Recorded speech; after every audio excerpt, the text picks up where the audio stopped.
How did the Soviet Union, once a superpower, collapse so quickly? This complex story has many causes, beginning with a disaster. The Chernobyl event in 1986 was more than just a nuclear accident. It exposed the inefficiency, dishonesty, and corruption of the Soviet government. The government tried to hide the disaster's scale, eroding public trust. Next came Mikhail Gorbachev's reform policies, glasnost and perestroika. Glasnost, openness, allowed citizens to criticize the government freely. They immediately saw the system's deep-seated flaws and failures. Perestroika, restructuring, attempted to modernize the centralized economy. But instead of saving the economy, it caused instability and deeper recession. Currency devalued, store shelves emptied, and dissatisfaction soared. Against this backdrop, the prolonged war in Afghanistan drained economic and military resources. It caused not only human losses but also deep disillusionment within Soviet society. At its heart, the USSR was a multinational state, and now, many ethnic groups wanted independence. Gorbachev's glasnost policy unintentionally opened the door for these nationalist movements to rise.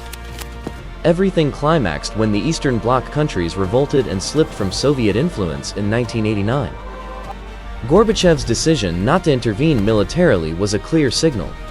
The signal was, Soviet power is waning, and we won't fight to keep you.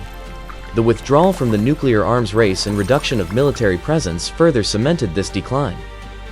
By 1991, economic turmoil and political unrest reached a critical point. A group of hardline conservatives in the KGB and military staged a coup. They wanted to overthrow Gorbachev and restore the old, hardline regime.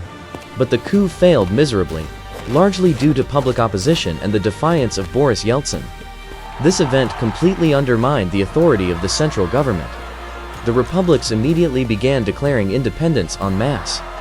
Finally, on December 25, 1991, Gorbachev resigned, and the USSR officially dissolved. The hammer and sickle flag was lowered over the Kremlin for the very last time. In summary, it was a combination of economic weakness and failed reforms.